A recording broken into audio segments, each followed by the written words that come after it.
Welcome everyone to this Saturday's Gems from the Wisdom Traditions, a conversation circle, which this year we're taking up the theme of evolving with the cosmos.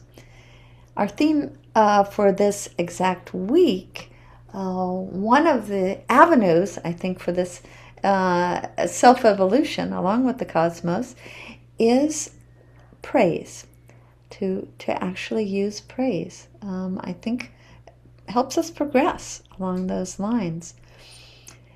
It's an interesting theme for us to have today when we got the news earlier in the day that one of our frequent participants at Gems from the Wisdom Traditions, Carolyn Dorrance, passed. She was in the hospital.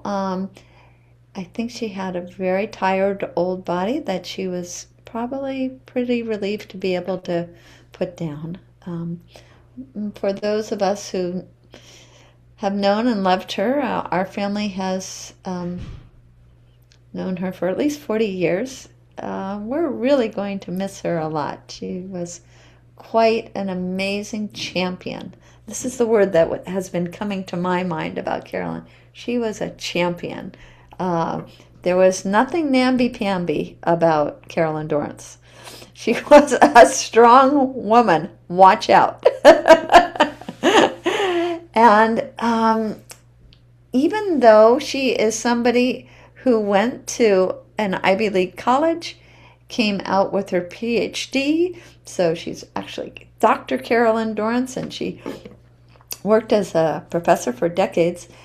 She was such an egalitarian, such a believer in the common people, such a believer in American democracy, and like all of the rights and the freedoms that we should enjoy in this democracy, that I never once, in all the time I've ever known her, got the sense of her looking down on anyone else, feeling more than anyone else.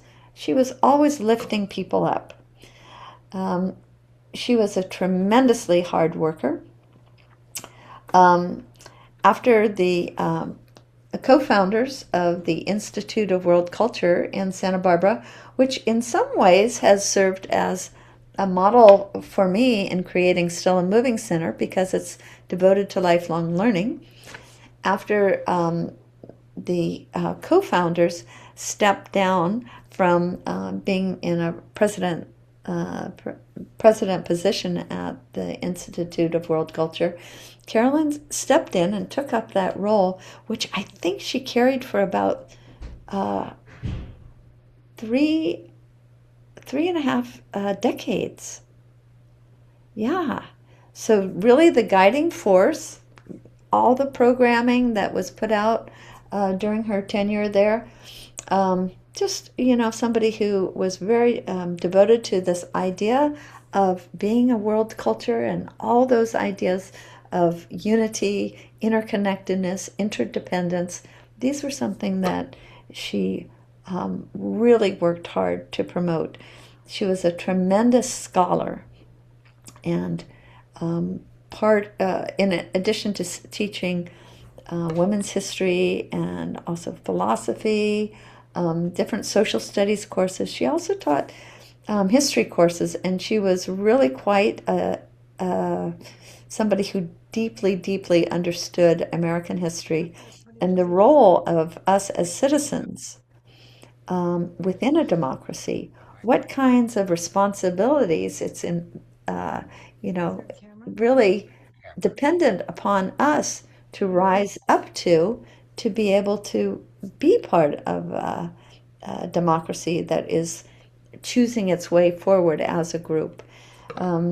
Many times when Cliff and I were wondering about, for example, some of the ballot measures that were up when we were living in Santa Barbara, we go, Carolyn, can we have a little evening with you? Bring us up to speed here, because we knew that she had done all that study that would be really good to have to make intelligent voting decisions. That'd be great. So We have enough mushrooms. I'm not sure whether you do or not. Uh, so that was so cute, Marianne. Anyway, Carolyn was somebody who was a great friend to our family when our daughter was looking for a college, to aim for. Um, she and Carolyn and I went back east and we toured about a dozen different ones of the East Coast colleges together, with Carolyn kind of showing us the way through that whole neck of the woods. And it was a wonderful time. And when our kids would have questions about history that we didn't know, we'd send them over to Carolyn's house. Go ask Carolyn, she probably knows. This is before everybody could easily Google such things. Carolyn was, in a way, our historical Google that we could consult with. So we have many, many fond and admiring memories of Carolyn Dorrance over many, many years. And we will miss her here at Gems from the Wisdom Traditions. So if there's anyone who had something they had experienced with Carolyn, whom I think all of you probably only know, except for my mom, Nancy Ocker, probably all of you only know her from screen time at Gems. But if anybody has anything they'd like to add, this would be a good time for a little bit of praise before we head into our topic of praise.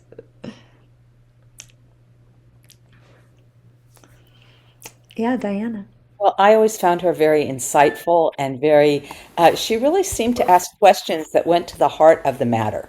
And she didn't hesitate and she would question. And I really honored that in her because I felt like she was really wanting to know more and was really had an open, inquisitive mind that was also very accepting, and it felt like and I honor your relationship with her and all the things and memories that you have, and I was grateful I got to know her through Gems. Uh-huh. Yeah. And her questions always seem to tend toward, how do we apply this? That's a great idea. How do we put it in practice? I think is a lot of times the way her questions would go. Anybody else have a memory of Carolyn Dorrance they want to share? I believe the spacious sky was always behind her and the ocean, and it just brought a sense of calm and in her case, connectivity to, the Polynesian waters that were coming our way to the coast. And I always felt like she and I were hanging out with that blessing coming our way. Of course, she was very fluent in so much, and I always hope I would meet her someday. But what a beautiful image I have of her from that Yeah. background. Yes, yes. Great. Well, let's go ahead and move on to the actual topic of our conversation today, which is this topic of praise. And we have somebody with us who has spoken with us on a number of occasions, mostly from the literary tradition. Somehow, years ago, Robin and I figured out that we're a lot on the same frequency when it comes to literature. And that's been fun because otherwise we know each other more in a moving context of me teaching Nia and her teaching yoga here at Still a Moving Center. So this is something outside of the moving context that we discovered that we had in common. So as I'm looking at the different themes for the year, every once in a while I'll go, oh, that one would be great to ask Robin to do. So I didn't have a hard and fast idea of what within the literary tradition might be the best approach. I had one idea, and then Robin came up with a much better one in terms of using C.S. Lewis. And we're really going to look forward, I think, to seeing how this idea of praise um, filtered through C.S. Lewis's mind, heart, soul. It wasn't something that came to him, it seems like, very easily. And maybe it's something that the rest of us have maybe even struggled with a bit ourselves. So let's hear from Robin, and then we can all join in conversation after that. Let's see. Robin, you might be frozen. Thank you so much, Shannon. Am I back? You're back. I'm back. Okay, sorry about that. Thank you so much for the wonderful introduction. And yeah, in thinking about this topic, my mind automatically went to literary sources, and Renée had one, and I actually have included it as well as an example.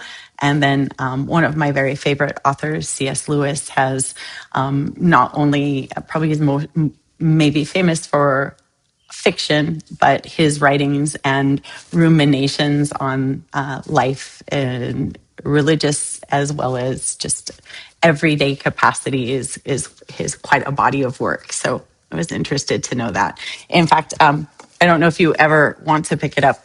I have found this again. It was on my shelf, and I'm coming back to A Year with C.S. Lewis, and it is daily readings from his classic works and a little meditation that I'm going to jump on to every day. So thanks for that. That brought it back to me. But as I was thinking about praise, my mind jumped, I think, immediately to maybe the ugly side of praise, or sort of the negatives. And I was thinking, we seem to be living in a society right now where we're constantly evaluating, we're constantly approving things, like all day long. It seems like we're approving or disapproving of something.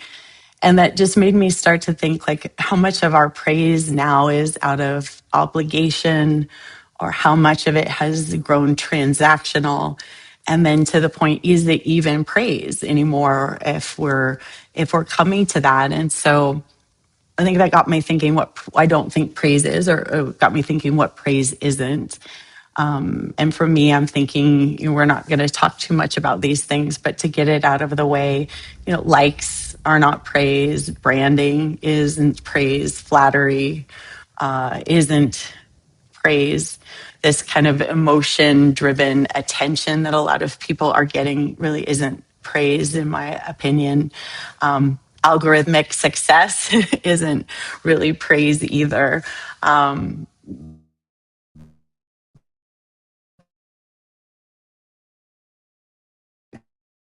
Got me thinking, oh gosh, do I think true started to filter down to me were things like discernment, seeing the very specialness of something, and recognizing specialness, the ability for something to inspire reverence and to inspire awe. And then also just the praise is a recognition and a reflection of what we actually value. And so there's these three things that I hung I wanted to go look for some examples of. And I think we're finding a couple in the literary tradition. One is the story of Ralph Waldo Emerson's praise of Walt Whitman's Leaves of Grass that Renée talked to me about. One is C.S. Lewis's writings in Reflections on the Psalms. The chapter is literally called A Word on Praising. So it wasn't hard to find. That was what was included as a reading in your invitation. And then the last thing was I found some surprising inspiration in my Quaker upbringing and in my Quaker heritage. It's a little surprising. I don't know how many people know that much about the way that Friends worship, or how it goes, but Quakers are not known to be effusive praisers for any reason whatsoever. It's a little bit more of a stoic kind of expression. And so I'll get to that in a little while, but those are sort of the three places that I thought we would start. And leading into kind of that first that first thing, discernment, seeing the specialness in something. This story of Walt Whitman and Ralph Waldo Emerson, it's fascinating. And it's a great example, actually, of how praise can change history, and this discernment and finding out the specialness of something made for was quite riveting. So when Walt Whitman self-published his Leaves of Grass in 1855, it basically like hit with a thud. It wasn't well read, and the people who did it found it strange. They found it vulgar. They found it that was being published at the time. No other poetry like it.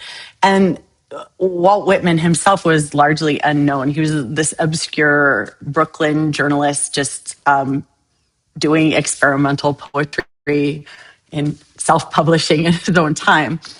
And so what Whitman had been percolating for a long time on this well of inspiration coming up out of him, and he was deeply influenced by something that Ralph Waldo Emerson wrote about 10 years before.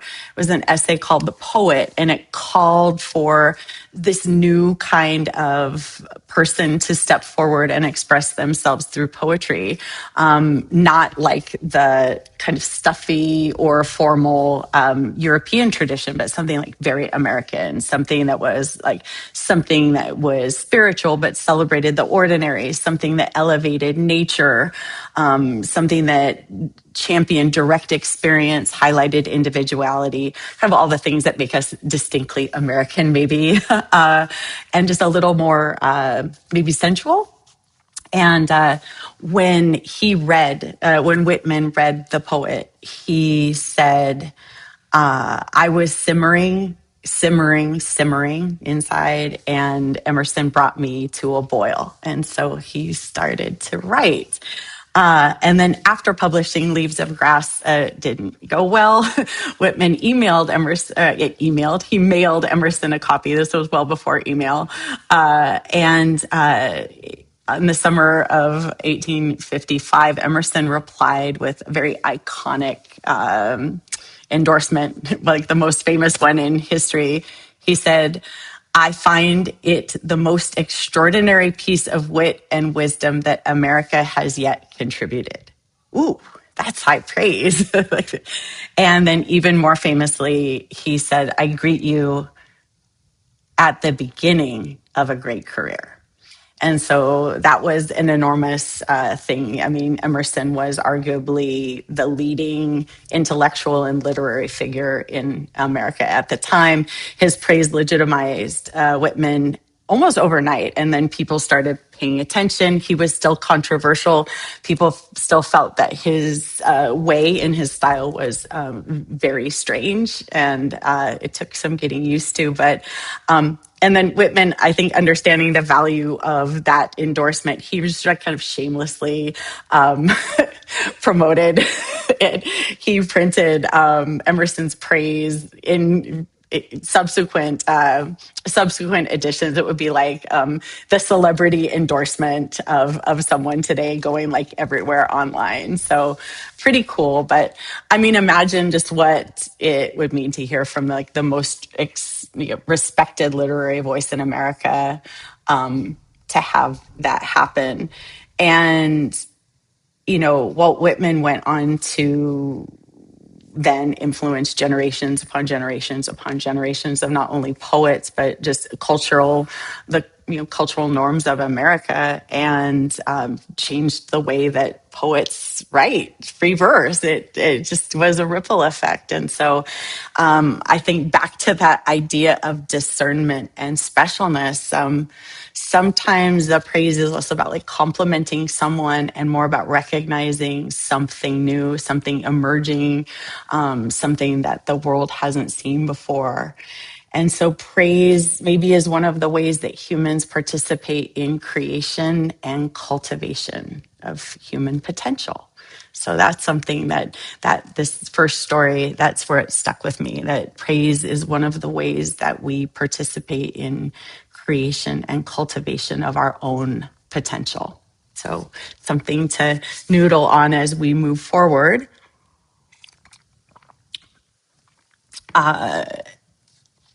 And Renee, do you want to save questions more for the end? Okay, that's what we should do. So then the second literary story is around C.S. Lewis. And I think he's a little bit of he was a cheeky man, and I enjoyed his writing a lot. So he just found interesting ways of expressing a lot of life's conundrums and things that we ponder on. And one of the things that he started to notice was that he was having difficulty with the idea of praise with regard to religion, and especially in reviewing Psalms, he just felt like all these commandments to praise God, it just really bothered him. He said he felt uncomfortable with the idea of a deity demanding admiration. It seemed vain and even insecure. And he thought it reminded him of people who are constantly fishing for compliments.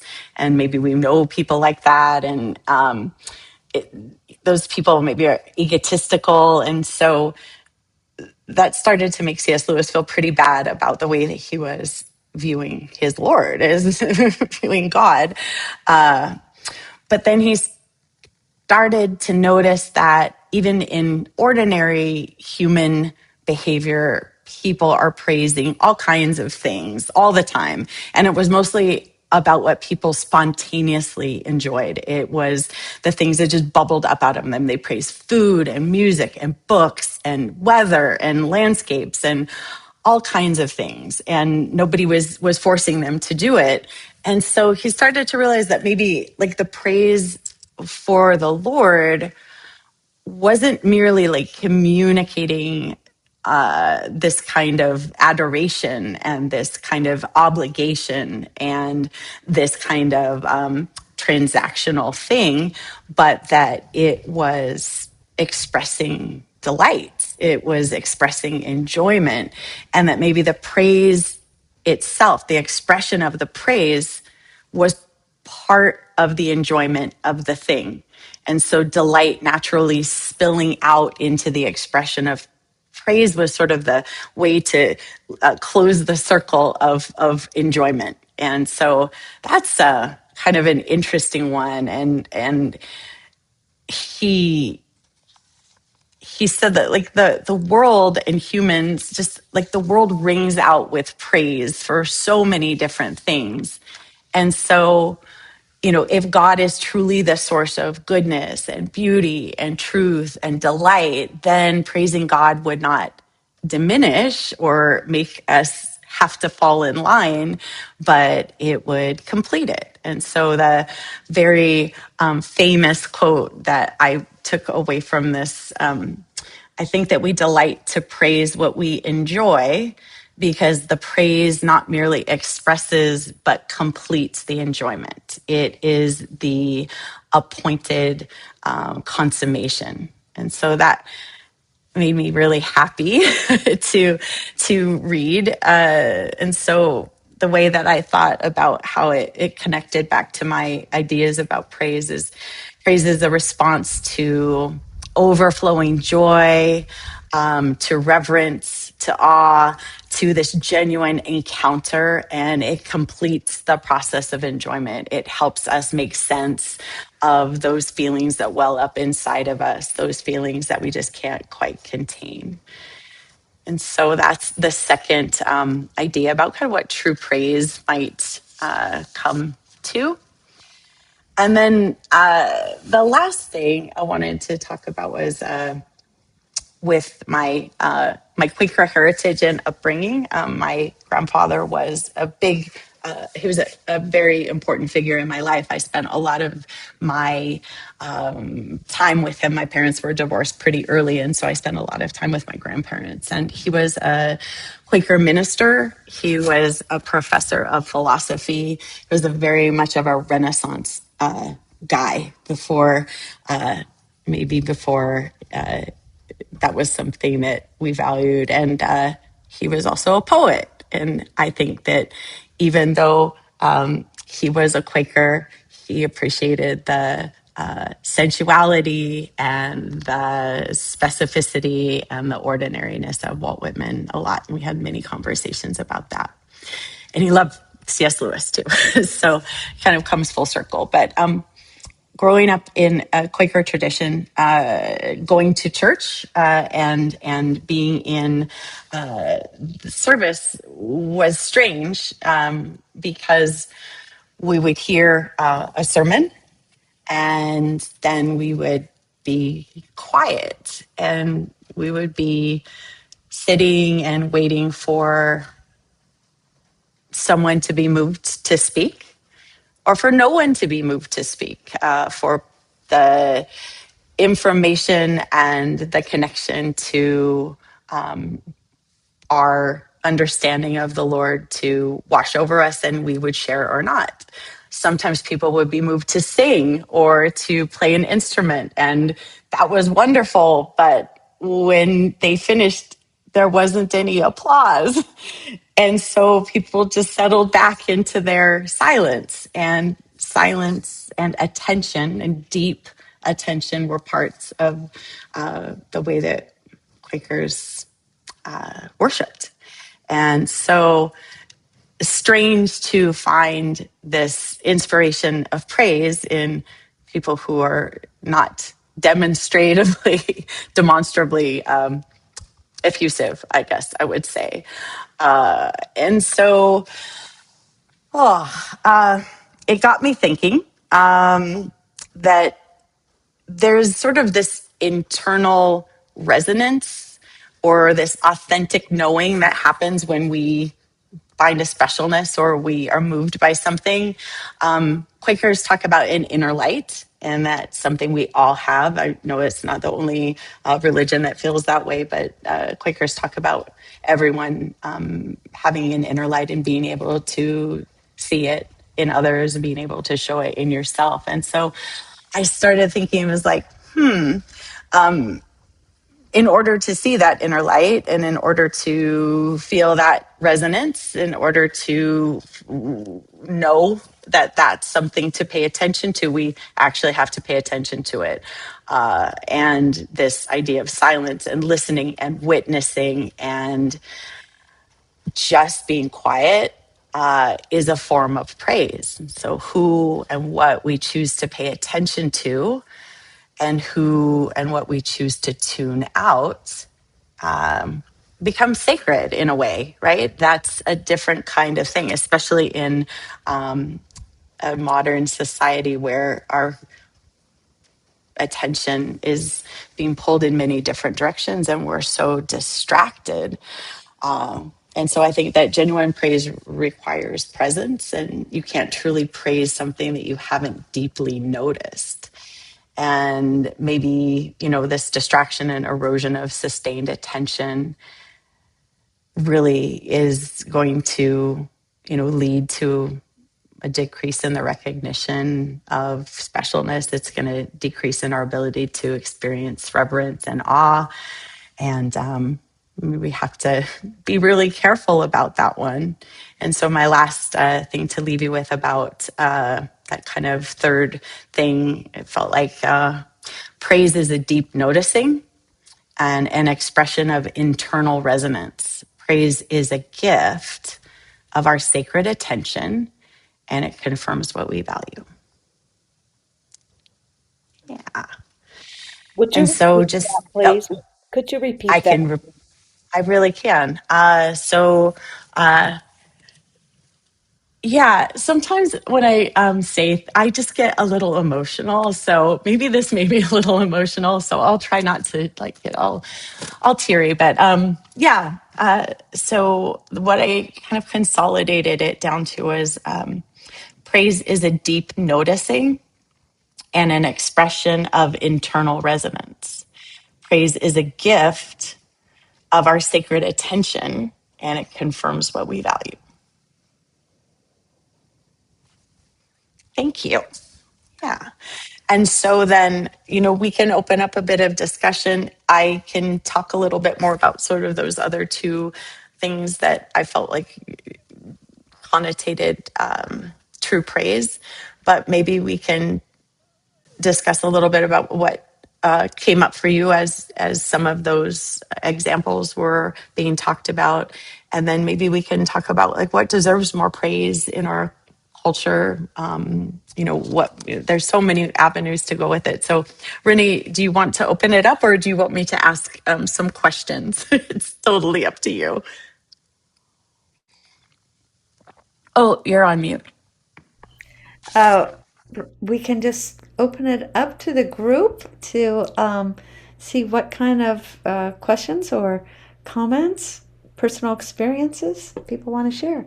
Yes, Mom, Hi. Nancy. Thank you very much, Robin. I really like the contrast you made, or this is a contrast that brought to my mind of praise. Um, the gospel hymns of praise the Lord, all the gospel hymns that, people are so emotionally involved with that, as contrasted to what you seem to say happened in your childhood experience with the Quakers. I thought that was a nice contrast of things. And then personal praise. Um, I recently watched something, I think it was on YouTube, and it was Fred Astaire. I think you all old enough to realize who Fred Astaire was. Probably the greatest dancer, in past years. And he was talking about Michael Jackson. And I hadn't watched Michael Jackson very much, so I learned a lot about Michael Jackson other than the moonwalk. But it was really interesting that Fred Astaire was talking about him and saying his praise was that Michael Jackson had not added to the dance genre, that he had started something actually new. And I think he showed 5 or 7 steps, or this video showed 5 or 7 steps that Michael Jackson had actually developed that uh, no one knew about before. So he had a lot of praise for that, of the news. So I think individual praise like that is I appreciate that. And I also appreciate the kind in gospel hymns where people are all into singing that. So two very different kinds. Mom, could I just clarify? Are you saying that Fred Astaire felt as if, even though he was a talented dancer, he personally had not added to the dance genre, whereas Michael Jackson had No, by he adding didn't, he didn't steps? deny, no, he wasn't denying any praise that was ever given to him. He acknowledged, Yeah, that he was yeah. considered one of the best dancers. But then also he wanted to point out that Michael Jackson hadn't just added to his type of dancing, but he had actually developed a brand new type. I see. Yeah. So that was high praise coming from someone with a lot of discernment, Right. as Robin's been pointing out. That's one of the distinguishing features of at least one kind of praise in terms of finding something very special is to be able to discern it. And someone needs a certain eyes to be able to see it, to call it out as praise. Yeah, that's a great example. Bob. Yeah, I was kind of thinking, I appreciate what you said and about resonance and Fred Astaire sort of resonating with Michael Jackson outside the tradition. And interesting. And C.S. Lewis struggled, I think, with good and evil and the difference between them. In other words, what's difficult about praising what we feel through our emotions is that we resonate with good and we also resonate with evil. And we have to be extremely careful. He wrote a letter of work that I enjoyed a great deal. C.S. Lewis did, called A Letter to Screwtape. And Screwtape is a mid-level devil, uh, a Satan figure. And the letter is written to Screwtape from a little imp who's trying to become a good devil. And so he's constantly praising and indicating how he's learned from Screwtape how to uh, seduce people into various ways of thinking because of their weaknesses and pointing those kinds out. So it's interesting how the praise in that sense kind of worked um, along a way that really wasn't in line with enhancing your character, I guess. In other words, good and evil have the same mechanism and can function the same way through praise. Uh, when I was in college, there was a book floating around by a person named James Agee, Agee, called Let Us Now Praise Famous Men. And it was a book that he was told to write. He was a reporter just out of college in the East, New York, Boston area. And he was assigned to go down to the South. And so the book is about half pictures of people that he interviewed, some poor, some black, some white. He had a wide range of them. And he sort of then has some quotes from them and works with them. The written part of it is much more uh, difficult to take than the pictures. I mean, certainly. And he's praising people right out of the kind of Jim Crow, segregation, Ku Klux Klan elements. But it's the kind of thing that it's done very sensitively, and we understand them from their own point of view. And whether it's good or bad, we have to kind of judge. Um, a recent filmmaker that works on that is sort of recognizing that, it's not so much what we see, what we seeing is believing. He wrote that basically believing is seeing. What we believe impacts what we see. And so that's just something I was relating to of thinking. And I think C.S. Lewis really said we have to really explore good and evil within ourselves and then be careful of our praise, because the praising can be of things that we resonate with but are not necessarily true. So anyway, I'm just pushing that out as a difficulty. One of the things that you said, Bob, was um, that good and evil can use the same mechanism.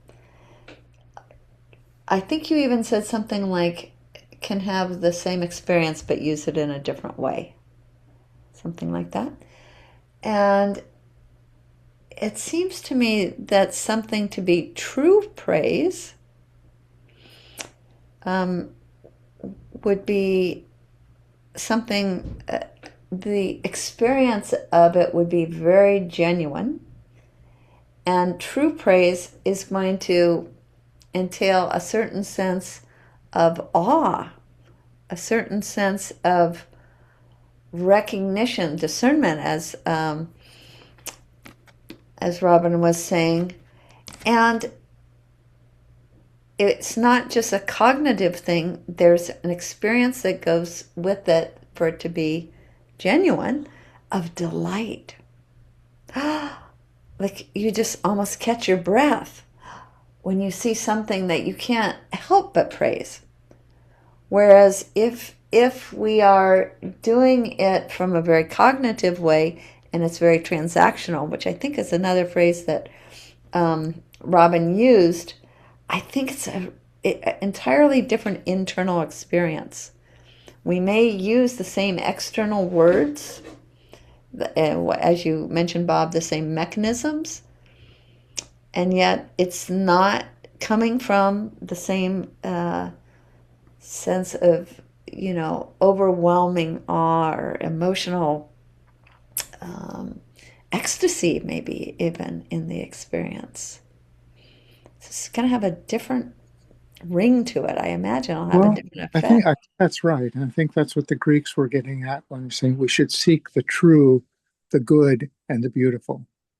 In other words, that's where we're going. And I think actually Gandhi is much more profound in a particular way of really seeking the truth, Satyagiri, that sort of element. But C.S. Lewis is very human in saying we we have a good side and a bad side. There's little angels on one side and little demons on the other, and they're both in our ear. And let us, that idea of praising famous men is that we famous is a word that someone like Gandhi would be extremely skeptical of.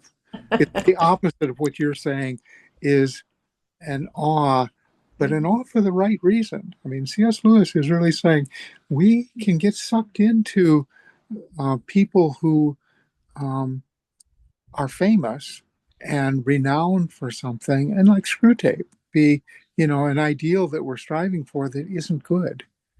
I'm thinking of that Wall Street movie. Greed is good. I forget the guy's name, but he's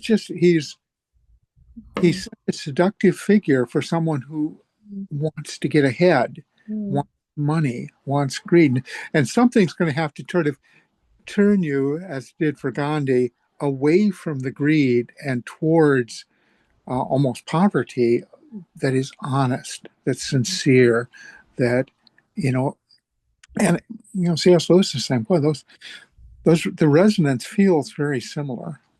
It's struggling to really recognize that, as an American, we automatically resonate with things that are not all that good from Gandhi's point of view. I mean, we have to really struggle because America is a first world country. It consumes more than anyone. Um, Getting ahead, a lot of our values are ones that the imp tells to Screwtape. I mean, it's kind of tough. Our parents, our culture has told us things that, you know, um, are tricky. And Gandhi was saying we've got to get rid of a lot of those values in India that we have that point us in a way towards something that isn't quite sincere and honest. So it just strikes me how let us now praise famous men is a real seductive title because you know they're famous for a reason, but not always because they're good Not a good or reason beautiful. necessarily. Great. Thank you so much. Great share. Yeah, Robin, what's coming up?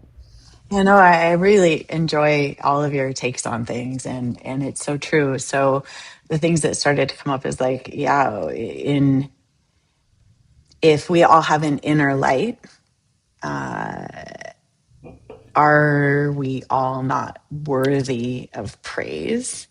And then when we start to dissect who is worthy, who is famous, who is this, who is worthy of praise, I think it starts to become um, less about resonance and less about awe. And it does go into that, like, yeah.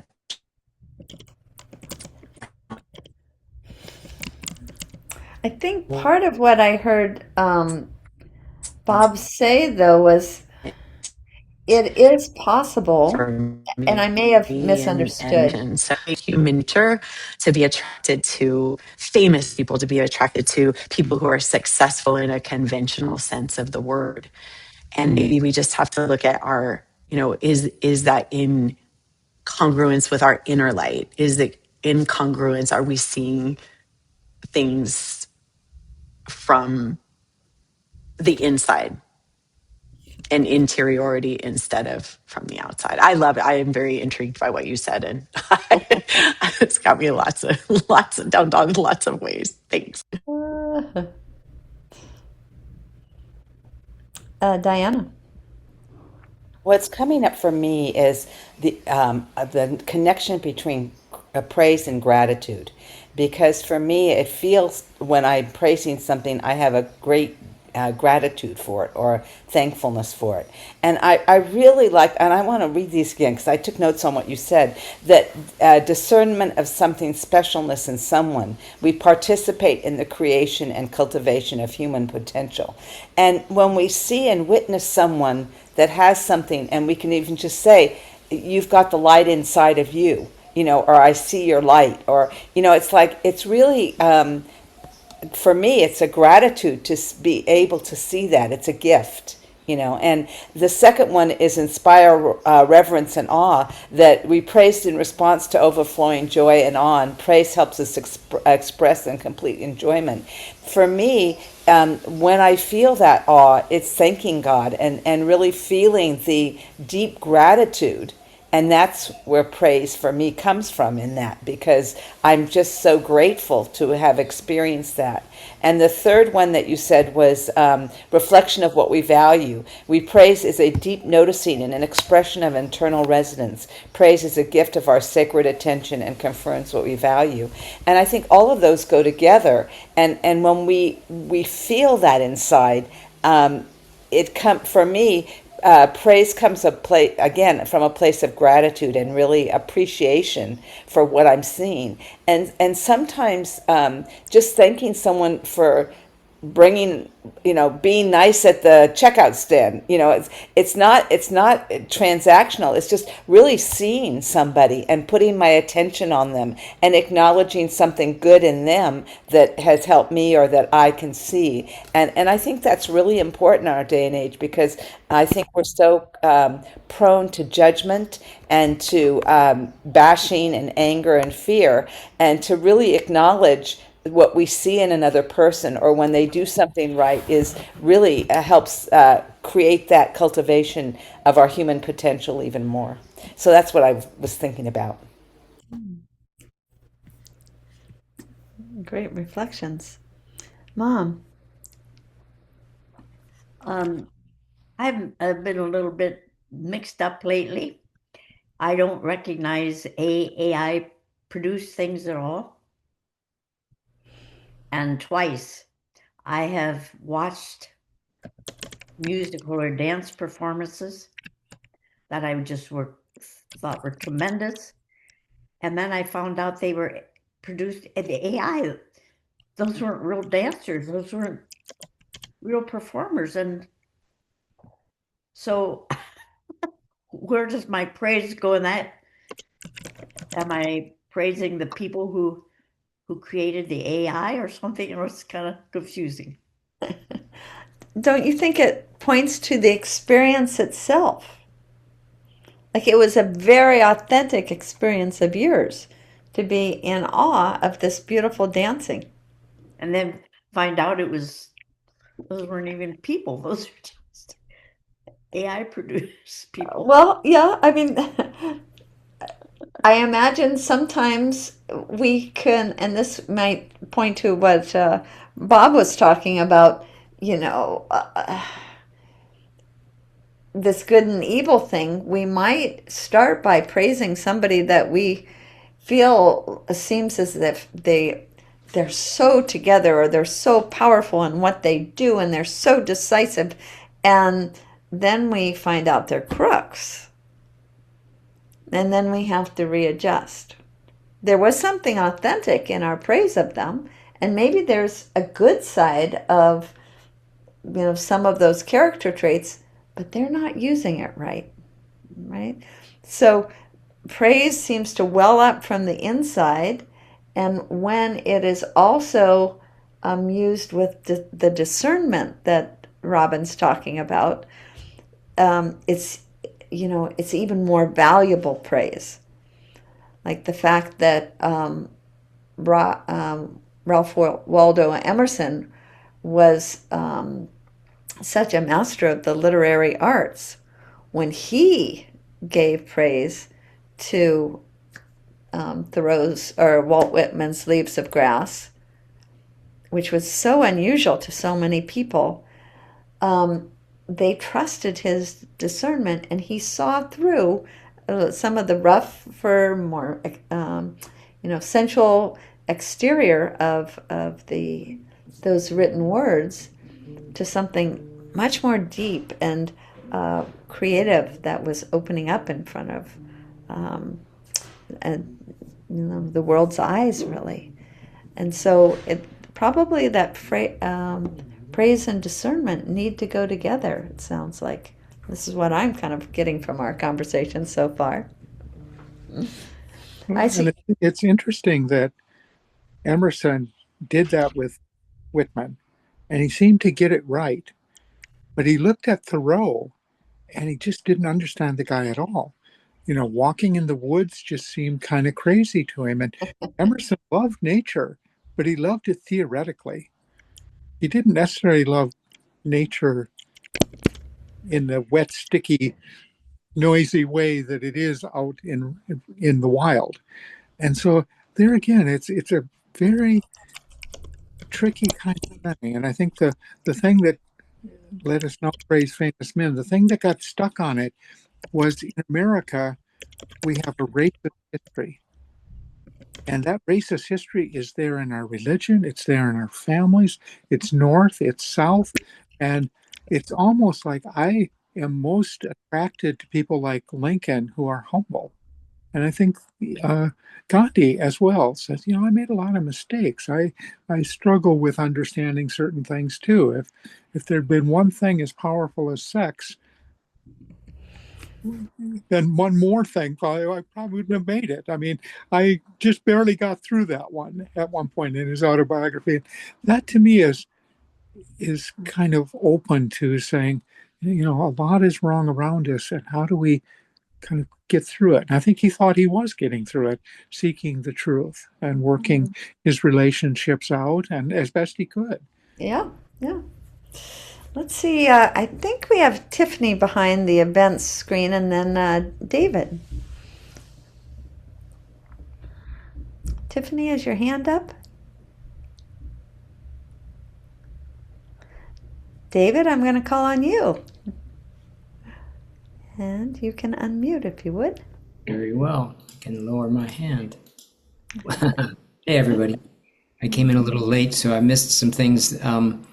But what really struck me is this relationship between praise and presence. Like it's a very special form of presence. And with that resonance, and where that takes me then is when we hold praise for someone, we align ourselves with that. And where our attention goes, of course, our energy flows. It influences, as Bob mentioned, influences how we see the world and influences the direction in which we take our lives. So it really is our growth edge. So finding those that are worthy of our praise allows us to grow into that thing that we admire and see. That's kind of where I went with Robin's beautiful presentation, which I greatly admire and give high praise to. Me too. Rose, did you have anything you wanted to add?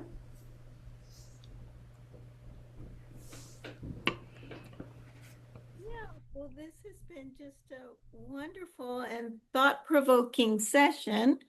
I kind of came in blind. I'm going to end with a question, actually. But yeah, I don't have any solidified thoughts, but just some of the phrasing like, yeah, sacred attention. I mean, there's just so many concepts that are just very, very thought-provoking, and I thank you. Thank you.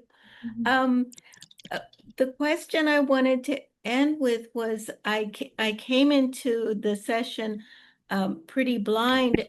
One, because there was no description of what the topic was going to be about, just the word praise. And usually you have a sentence or two, and also the same if for next Saturday. It just says do and maybe some Hawaiian word, maybe the translation. But usually there's a little description so you kind of know who's talking and a little bit about what. So Where did you read that? Are you talking about in the newsletter? Are you talking about where? it was in two spaces on the website under gems, topics, uh, Uh-huh. future topics and previous topics, all which have a little description. And Oh. also in the little moments um, Hmm. Okay, portal, we're behind in updating that, it sounds like. Thank a you little so description. much Yeah, for so letting us maybe know. there was not a very big attendance because nobody even knew what it was about, Yeah. Good. except the word praise, which was intriguing enough for me. Well, that's good. We'll see if we can do better on that. Thank Okay, you for letting us especially know. especially next week because I have a little conflict and I'll have to make a decision. So I would Oh, like a little description, please. okay. Yeah, and minimally, who's giving it? Yeah. Yeah, Oh, great. There's your thank you. Yeah, cue. Mary.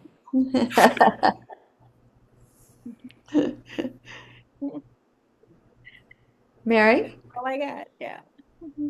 I was just going to say I resonate with what Diana said. Whenever I think of praise, I also think of thanksgiving.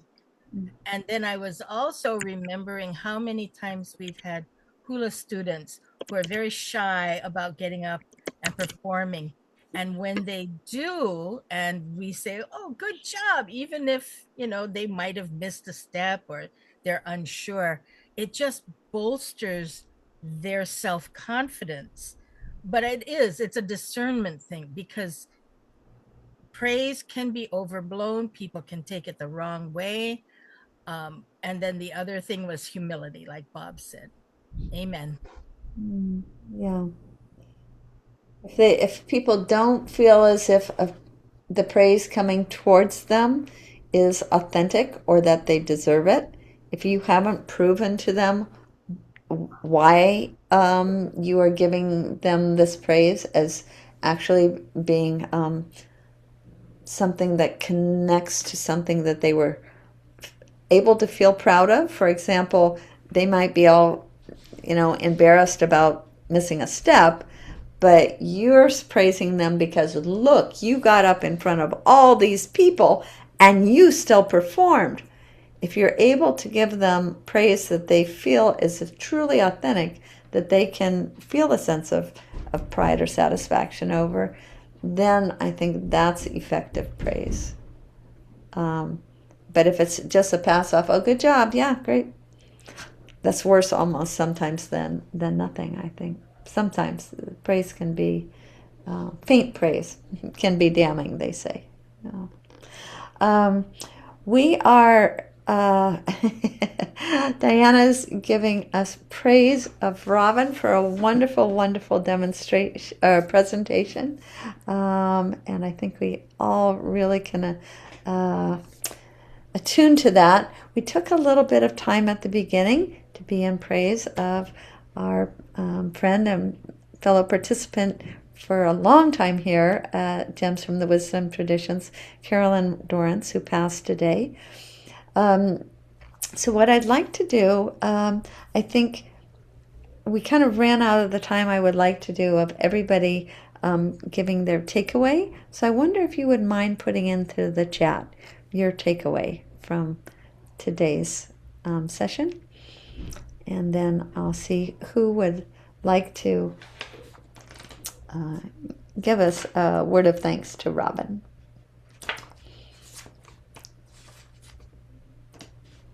I'd Renee, I wanted to just add one thing before that, if we Okay? can. Yeah. So while you're tapping into the chat, which you'll find it looks like a little square box, like a cartoon character would have coming out of their mouth. That's the chat button that you can press on, and then you can type in.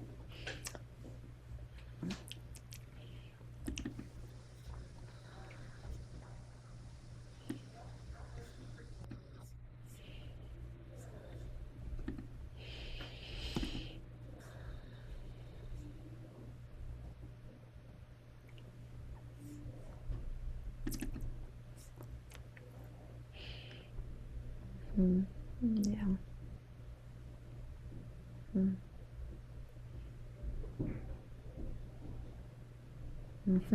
Yeah.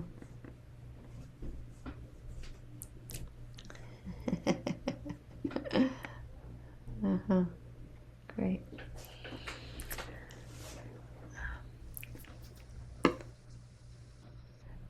I can tell you what the topic will be for next week. Rose, we can't put it into our online presence yet as to who's going to be giving the conversation on due. But once we do once we know, we'll be able to put that in for you. Um, I'll probably be talking to Mary pretty soon, by the way. So, but All right. the topic of do, what does It, that mean? yeah, that's a really great question. It depends on Okay. who's presenting it, Okay, that's because they'll fine. take it up from different Yeah, perspectives. okay. We'll tell you which tradition it's going to be approached from and who's going to be presenting it, and that'll give you a Got little it. bit of a Thank you. That's yes. fine. Mhm. And then, Robin, you wanted to mention something before we go? I did. I think I want to praise the process because, and just end with this. Praise can be theoretical. It can be quite lofty and hard to pin down. And I think that by delving into specific stories, delving into things in the real world versus just keeping them as ideas and theories and kind of lofty talk, helped me dig very deeply into what I really believe. And I don't know how necessarily I will apply it to my own life in other ways, but I would just want to bring that up, that bringing things out of an esoteric theoretical discussion and into real world examples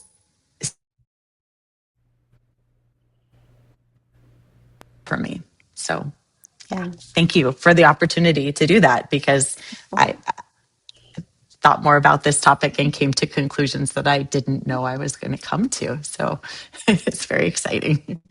Well, I do Thank you. want to say that, yes, it was thrilling for us to be so engaged by the many ways in which you approached it and the conclusions that you brought out of it, and certainly stimulated great conversation, which is really what this is all for, because we all have this internal wisdom, the light within.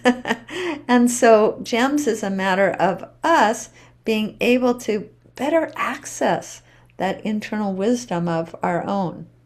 And I think you really did a lot for us along that way. And it's often the case, it seems to me, that the presenter gets as much out of it, if not more, than anybody else. So everybody, you don't have to be an expert to be one of our presenters. You can just, take up a topic to explore. I know this is a topic that Robin has never spoken on before. And she just bravely dove into it and found some ways to approach it and presented it to us for us all to dive in and gather something. So thank you so much, Robin, and thank you all for attending. And I know we all send our great blessings and gratitude to Carolyn Dorrance for being part of this group. Aloha. Thank you, everyone. Bye. Bye. Thank you. Thank you, Robin. Bye bye.